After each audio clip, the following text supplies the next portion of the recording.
I'm going to save you $10 million every year. Hard dollar benefit. We're a hero.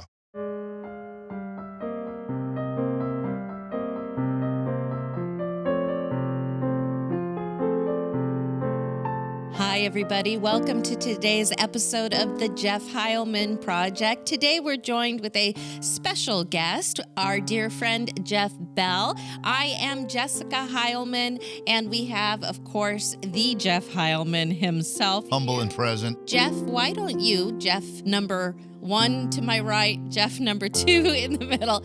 Jeff, why don't you introduce Jeff, how you guys met? 44 years old. I went to work for Oracle right before COVID. It was a huge blessing to me to be at Oracle. I had made more money during COVID than at any other time in my life because we sold products that automated work from home life. Right as I was going into COVID, I was working on a couple of major deals. One of them was an HCM, which stands for Human Capital Management, and that's a software that is used to track the workflow inside a business known as hire to retire, which is what happens when you want to find a candidate, qualify them, make an offer, onboard them, all the way through promotions, your goals, and then the exit of that person from your organization. That would be your hire to retire workflow. I was running quarterback role on a bunch of deals for major accounts like Fortinet, Silicon Valley Bank, First Republic Bank, and one of the sales managers who was over the pillar of HCM at Oracle was Jeff Bell. And on a Scoville unit, I would say I'm probably in the millions category. And then I'm not everybody's cup of tea. I'm a lot of spice. I get a lot of stuff done. I'm highly productive. One of the things that was great about having Jeff Bell as the counterbalance to my spiciness inside the organization was the work that we did together specifically around both First Republic Bank and Silicon Valley Bank in the HCM space. That's how we got to know each other. It's been about 6 years. You're originally from? Originally from the PNW. So grew up in the Northwest, small towns for 26 years. Okay. Then moved out to Boston for 20. Gotcha. Then moved back here. And I was born in Normandy Park up by Seattle. Both originally Pac Northwesterners, but then you moved to Boston for 20 years. Yep. Took the job kind of coming out of seminary to go to work for Oracle. And then that was just a great career arc. And then moved back to Portland. And as he recalibrates here in the Bay Area, we thought, hey, you're local now. Why not have you as a guest on the Jeff Heilman Project? So great to have you here, Jeff Bell. And thank you very much. You've got a great 20-plus year career in HCM and ERP, and excited to hear just the additions that you can help make to the audience and some of the things that we'll talk about this afternoon. And I would like to begin by asking you, Jeff Bell, what would you say on creating friendships within an organization? I know it can be very difficult because you want to be friendly, but not too friendly. You've got this little cat and mouse game in the corporate world. How could you outline how to be a friend or if they should be friends? Because I feel like there's kind of a divide where you go to work, leave work at work, come home. Do I go out with my coworker? Do I not go out with my coworker? Do I become a family? Because maybe I'll get fired and then I lose my family. How have you over your career managed friendly relationships like the one that you have with Jeff? I had a benefit that took place prior to my starting at Oracle, and that is I felt a real passion for investing in people. And that started in college, way before Oracle. So I took the time to actually, when I was in college, I was going to church. We had a ton of middle school students in our church, and there was nobody to really take the time to invest in them. So they had occasional teachers, but that was it. And I'm like, that's a huge bummer because I know for me, middle school was pretty pivotal. Yeah. I thought, why not me? So I started plugging in and I started doing things with them and having activities and started a real interest in investing in relationships and in friendships and in people and just seeing God do some pretty cool things. When I became a individual contributor and then a manager at Oracle, that just continued. It was huge for me because I think that interest in people, that care for people translated to more perspective when you're going through challenges at work. If you are in a position where you need to try and find some place in the professional marketplace, graduating from college or, even if you're early in your career, knowing people is a huge benefit to open doors. It's all about caring about people. And if you care about people, you take the time. I mean, you're measured individually on quotas, calls, and on outreach and pipeline and all that. Just the opportunity to be able to take the time to get to know people, to get to know where their strengths are and appreciate them for where they're strong. I think that's a big deal. When I was 18, I went to Hawaii and I had a telephone. with a pig cord in my room since I was probably 13 or 14 years old. I came back with 108 contacts from a week in Hawaii. And I ended up traveling all over the country the next summer and visited probably 4 or 5 of those 100 plus people and stayed in contact with them. Didn't really know why other people didn't do that. I didn't understand that. And I also didn't realize that, maybe I was a little bit different in the way that I liked connecting with people and staying in touch with people. Part of it, too, is physical proximity. In the world of software sales, especially the disruptive types of software, reps tend to cover dozens of states at a time. And so the people that you work with will also cover dozens of states. I've been on teams of 4 covering the U.S. or 6 covering the entire U.S. If you're a 2-state hop away from your nearest colleague instead of work, you're probably not going to be going and getting beers. But there's also times where you go to conferences or you go do work trips in New York or Chicago, and it's just a thing that you guys, you finish with your meeting at 4:30, you're in the bar by 4:45, you stay there until the 7:10 train takes you back home, they head back to their house, you head back to your hotel room, and there's that kind of camaraderie there. So part of it depends on personality. Part of it depends on whether or not you like the other person. You and I had always had a really good working relationship, and we made money together. Like we closed deals and worked on stuff together. Yeah. And then the third would be physical proximity as to whether or not you stay in touch. Echoing that, opportunism. Mm-hmm. It was that because, for the majority of my career at Oracle, 4 kids. And when you have a bunch of kids, they're young and you want to be there, You're not that's going going out. to take a lot of time. You're not right? going That's going out to take at a lot night. of energy. But to your point, the jobs we were in, there'd be a lot of business travel. And then there'd be a lot of late night brainstorm sessions. I remember one time I had a boss that called me at 11 p.m. He was brushing his teeth. Oh, gosh. Right? When you have those moments where all of a sudden you get the boss, he's like wanting to get an update in the deal, he's brushing his teeth. There's an opportunity to get to know the person, right? Yeah. I remember one other boss that I got to know pretty well. We were interviewing for my becoming a manager for the first time at Oracle, and we happened to be at club. That was back before Lance Armstrong fell from grace. Right, Yes. sure. And so he was like the celebrity, and everyone got a chance to ride their bikes with Lance Armstrong. He was going to interview me during the course of this ride for this job. And I thought, that's pretty cool. So we're just riding along, and half a mile into this ride, I look around, I don't see him. I'm like, oh no, I lost him. And then there was this paranoia that set in, and we finished the race, and I'm like, holy cow, I'm trying to interview for this job and I dropped him. I can't believe that. I've lost the job for riding too fast. What an idiot. And then he finally got there and he said, Jeff, I'm so sorry. I had an unfortunate decision that I made this morning where I didn't drink any water. I had 6 coffees. Oh, I got gosh. instantly dehydrated. So sorry. But it just created an opportunity for us to get to know each other. So opportunism is the opportunities to get to know people in the in the wavelength of the job that you're doing. And I think that's where you can really get to know people. And even if we didn't hang out too much after work because family was consuming at the same time, still lots of opportunities to get to know people. Yeah, I mean, even look at how you and I got to know each other. The first deal that we worked on with First Republic Bank, it went south. Yeah. It didn't work. In fact, I think you made the recommendation in that particular case to withdraw our bid in an RFP for the HCM portion of that business. And it was difficult because we worked on it for several weeks and we put a proposal together. I remember we worked over Thanksgiving. It would have been Thanksgiving of 2020 all weekend, and still we're like, this isn't going to be a fit. You also, I remember, were putting in cameras and lighting and backdrops for your home office at the time because everybody was still trying to get like up to speed for COVID work from home. I needed all the help I could get. I mean, look at my face. Well, With all this chin, I need the special you lens to fit try and in, you diminish. fit in the Pac Northwest. Yeah, I did for sure. Definitely. Yeah. But you're right. I mean, and if you think about that deal, think about all the frustrations that you experienced and think about the strategizing and think about, just the candid, what are we doing, right? And those conversations typically give a person an opportunity to be themselves. And then once you are that, then you can actually get to know each other, right? People make snap judgments about other people, how they look, how they relate, whether or not you can get along. And I think that mature people, especially in business, will actually appreciate, oppositional strengths. So, like I said, I'm pretty spicy, high energy. I'm pure signal. I go straight for the jugular on deals because I just don't. I've seen enough deals, and I'm a rep, and I don't get paid. You're going to get paid as a manager. Yeah. You're going to get paid on 20 deals, 30 deals. I'm going to get paid on 1, and I might make more on that 1 deal than you make on the 20, but you have more balance to your income, and I have these huge spikes. Well, I'm, like a heroin addict, right? I want to hit every week if I can get them to close something monstrous. And that tends to fit my personality style better. It tends to fit my work habits better. But you actually were very helpful in me learning how to manage myself, manage my emotions, manage my brand inside the organization of Oracle.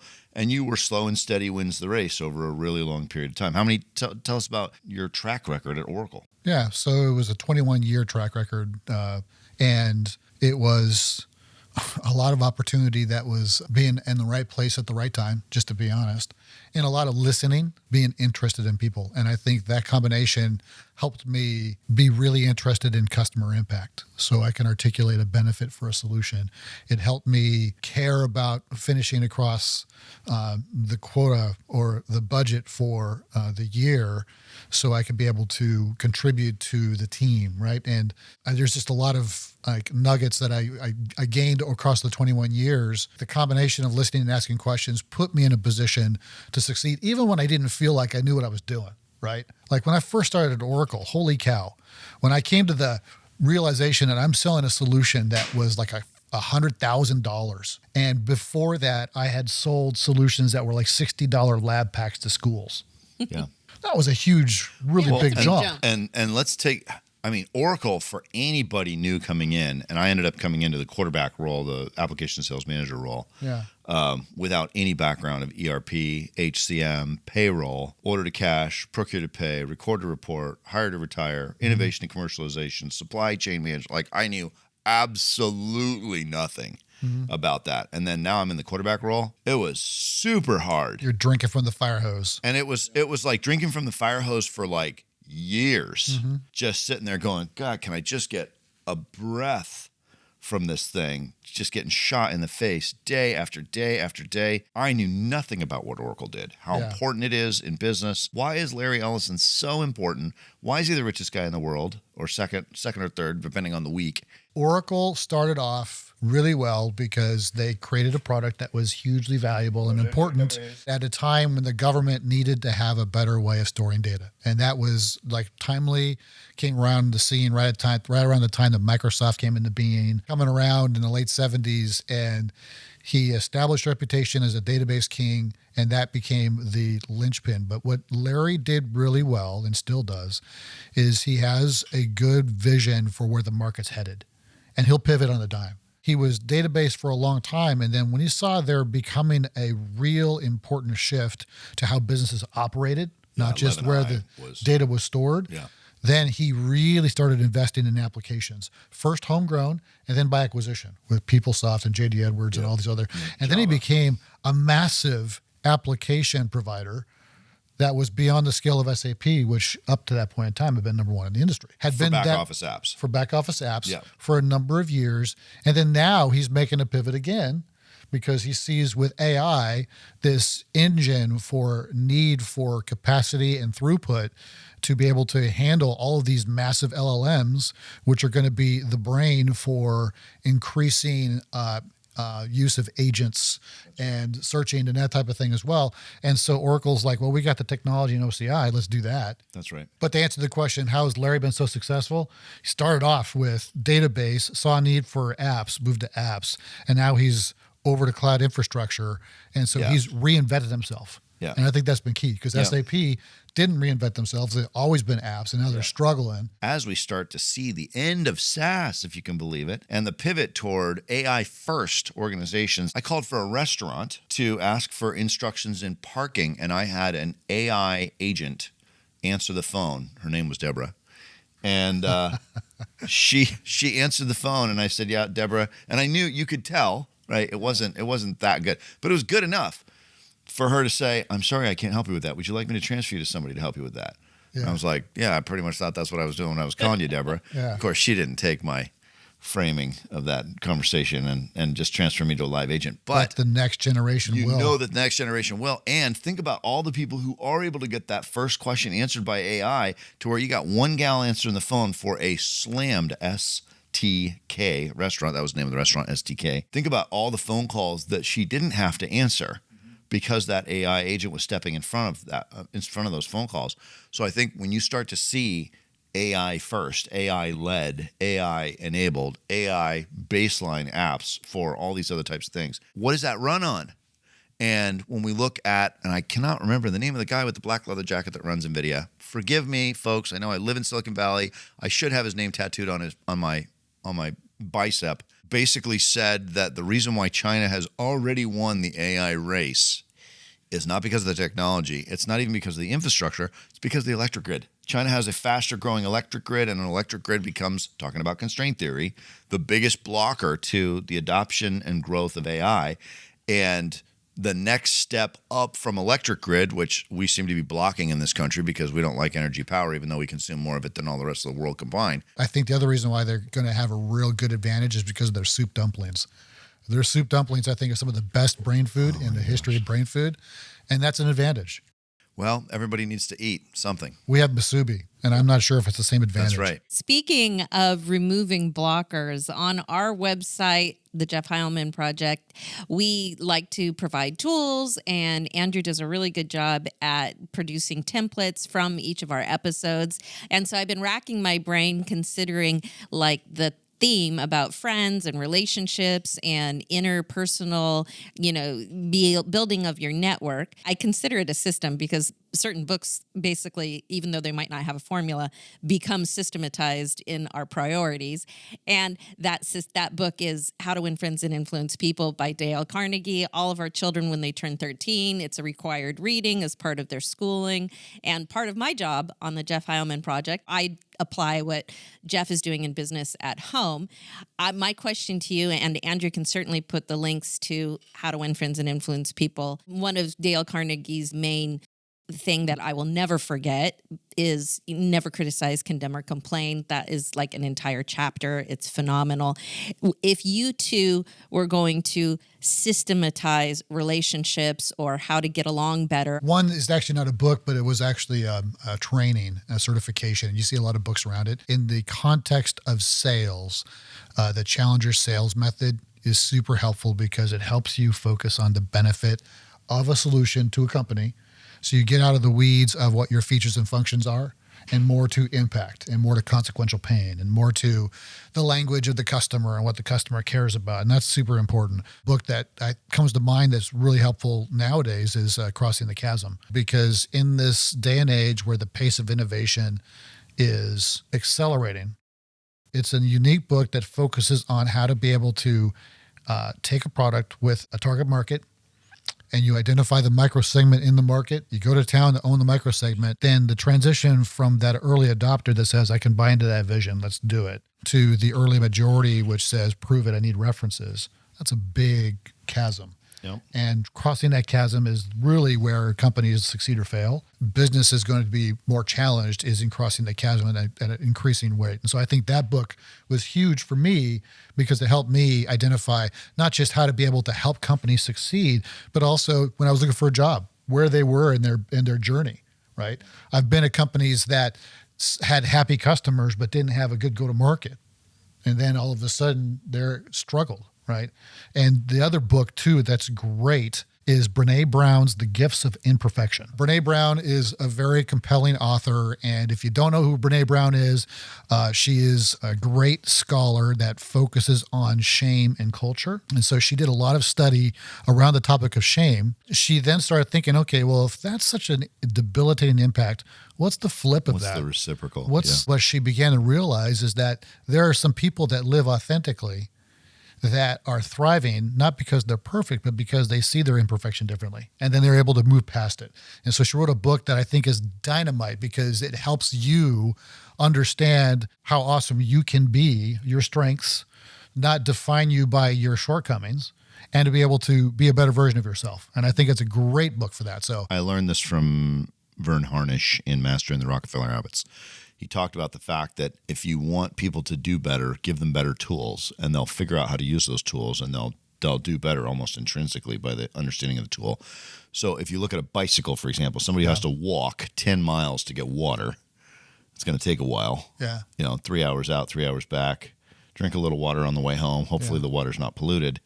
But if you have a bicycle, you can get out and back in an hour instead of 6 hours. What would you say the Challenger sale helped you to do? It could help me own the outcome. And I say it that way because, like, say, for instance, you could have someone develop a business case for you on how much value you're going to drive for a business, right? That could be a tool or like a program within a company. I've got a person that can nail this and help you understand the business case. You deliver the business case. I'm going to save you $10 million every year, hard dollar benefit. We're a hero. If you don't understand the business case, then beyond the presentation, when you're talking to folks in the hallway, or if you're trying to negotiate, if you don't understand the business case, then all of a sudden you can't anchor on that, and then it becomes really difficult to be a challenger in that moment, right? Agreed. And so I think in some situations, the challenger method was helpful because you own the outcome. You're not so dependent on the tool that the tool defines your success.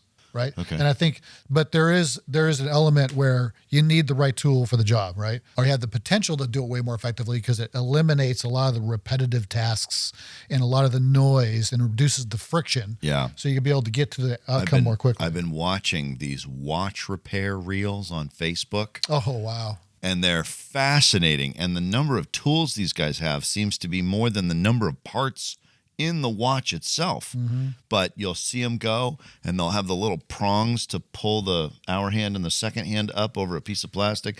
They'll have tiny screwdrivers. They'll have things to take the actual, whatever the core power source is, the mainspring. And you're looking at all these tools, and you're like, oh my gosh, it's not just the training. It's not just the understanding of the parts themselves, but you got to have the tools to be able to take that watch apart and put it back together. Tools, to me, can enable, but there's there's like a yin and a yang between the having an adoption of the tool and the actual training of what that tool's function is, and then the application of that tool in a real world scenario. Can you give me an example of what did Geoffrey Moore's book, Crossing the Chasm, help you to do better as a tool? There is a place in your career where you start with tools to give yourself the experience to know how to be able to challenge, so then you can own the outcome. To kind of put a wrapper on it, don't stop there, because if you start with tools to get good, then get good. Own the outcome. And I think that's where Crossing the Chasm became helpful, because I was selling a lot to high tech. At one point in my career, I sold a lot to high growth companies within high tech that had a great idea, that had a lot of investment, that were expected to grow 2-3x in a month, right? And so you have this high pressure to grow, and they have a real need to have systems in place to scale, right? Great opportunity for a solution. But how am I going to articulate the benefit in a way that resonates with the CFO differently than maybe a CIO or a VP of procurement, right? Because if CFO is responsible for the financial framework to enable that CEO's vision, so that becomes reality, because the CEO is going to be sitting in front of the board and in front of their investors talking about how they're executing against strategy to help the investors get their exit so they can make their billions. Crossing the Chasm helped me understand what they were thinking of so I could articulate the benefits. So if I'm selling a procurement solution, I'm not selling a procurement solution. I'm selling a solution that helps them manage this acquisition way more effectively.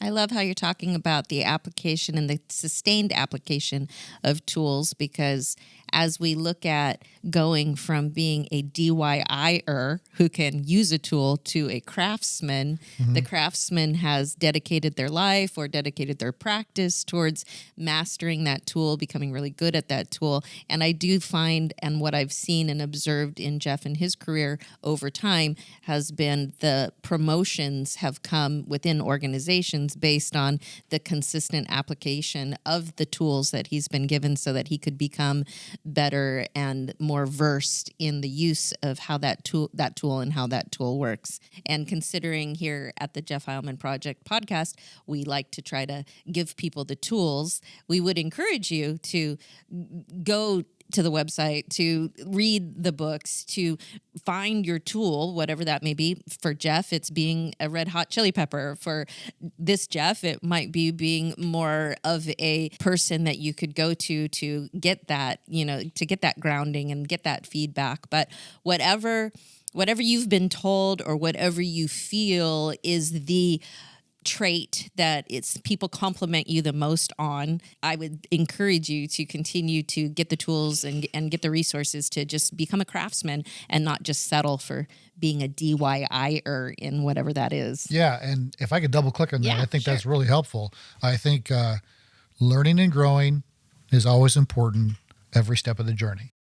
And I think you start somewhere and then you get to a point where you get to be a better version of yourself. And I think that's also important because in your 20s, I think it's really important to figure out what you want to do. Part of the learning and growing is not just a linear path thing. It's like, well, I want to be a physicist. No, wait, I want to be a mechanical engineer. No, wait, I want to be a pilot. That's okay, right? Because I think ultimately you want to be able to figure out your path.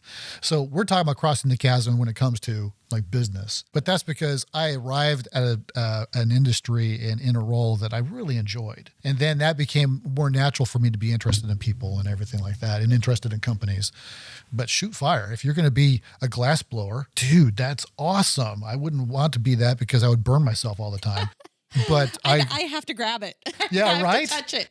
You look at what they're doing on the line and you think to yourself, that's just, I mean, the level of patience it takes to actually twist things in a way that's nice and regulated. And it's like, it blows my mind. There was one other book, The Things That You Learned from Brené Brown's book. What did that tool enable you to do better that you felt was part of your transformative journey that like before, Yeah. you couldn't do it, but after you're like, It started with a healthier perspective to how I'm wired, okay. which allowed me to be able to recognize how I performed best and then play to that, right? Because I think, for instance, I would do better in spurts of like an hour, 90 minutes, whatever it is, and then I'll take a 5-10 minute break, and then I'll keep on going, right? Sure. And that kind of Pomodoro type like approach is one that's super healthy. But for a while, I would beat myself up because I would see other individuals that would be able to kind of plow through Grind it out. and grind it out. I'm like, man, what am I doing wrong?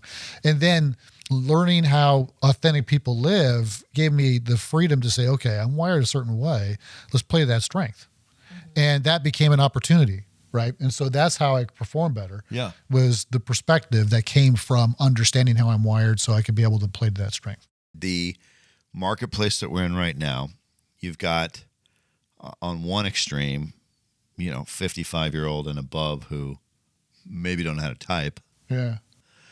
And then you've got the 15-year-old multimillionaires posting reels on Instagram who were like, why the F would I ever go to high school? That's retarded. Yeah. I lose money being in class in high school because I can't post my reels on Instagram and get my ad revenue. And then I'm not able to manage my people that work for me, managing all my brand deals, right? If you look at those kind of two extremes in business, what do you think the answer is to what am I going to do to figure stuff out and live my life and be autonomous and overcome inflation and income tax and interest rates on credit cards? And what are we going to tell our kids in the next generation that they should focus on if they want to be successful and have a great life as we have had in our generation? A couple of things. One, I would really focus on being a person of integrity. In my journey, I have a faith in Jesus. I say it that way too because a lot of people say I'm a Christian. I think the label's unhelpful. I follow a person, the person's name is Jesus. And when I follow that person, that gives me a bearing from a character perspective and integrity perspective. And I define character as, okay, I'm going to follow Christ, and integrity as I'm going to stay fast to that standard, right? So Yep. I'm sticking to the standard. If you start there, then figure out what you want to do in your 20s. Mm-hmm. And then once you figure out what you want to do in your 20s, get good at it in your 30s. And if you take just that simple approach, it frees you up because then you don't feel like you have to play to someone else's playbook. You can experiment a little bit and that's okay. Yeah. But you also have a true north when it comes to who you are as a person, who you serve. Yeah. And I think that's key because then you have the opportunity to be fulfilled. I think you have the opportunity to be able to be blessed. And you also have the opportunity to be able to kind of figure out how God has wired you so that you can be able to make a unique impact and thrive. I think that's true. What can the guys in their 30s expect in the next 10 to 12 years as they transition from late 30s into 50? It's a great question because I think I historically looked at it from just a narrow lens of technology. Figure out what you want to do in your 20s and you get good at it in your 30s and you make money in your 40s. That way I've kind of looked at it in my narrow universe. But the flip side, though, is sometimes you will get good at something and then something happens and you lose all your money. Right? Yeah. But then that goes back to character. Because I think if you have the character, you don't define yourself by the loss. You don't define yourself by missed expectations. You have the opportunity to be able to see it and live authentically and be what Brené Brown talked about, right? I was watching an interview this morning with an interior designer, and what she said was she had gotten some good advice in her 20s from a more established designer. And she said, as soon as you can find a style that you like, constrain yourself basically to that style. Yep. Because what you will find is over time, you will have amassed a collection. Mm-hmm. Whereas if you do not know who you are, or if you continue to dabble in, this style and that style and that style and that style, what ends up happening typically is you just end up with a whole bunch of junk. Over time, your home will become a reflection of the collection that you have now carefully curated. And I think that could definitely apply to what you're talking about in business. As homeschoolers, one of the main criticism that we've gotten over time was Andrew's been interested in film since he was 13, and we've always encouraged film primarily. And they say, well, how could you not expose him to like all of these different things and, this and that and this? Aren't you limiting their abilities? And we said, no. He likes film. We just decided that if he could be 15 and turn out to be 50, having done what he's loved since he was 15, imagine the advance that he will get when he's 20 and he's already got 5 years of experience in the industry, or when he's 30 and now we're talking 15 years plus of industry experience in an area that he loves and that he enjoys. I would rather attempt singular focus and then dabble in other things. And our kids have ended up learning math through doing the work that they like to do in running restaurants because of their love for food. They've ended up learning how to write in order to do the reels. Like Madeline's got a couple of TikTok reels that are over 2 million views. And she writes, she learns how to write because she likes doing the reels. And Andrew's learned how to do math and timing and leadership by doing the Jeff Heilman Project for 130 episodes or whatever we've actually got now under our belt. Like, they're learning all these tenets. And I think that's just by doing awesome what they love doing. Because they're doing what they're loving, and then they are able to experiment.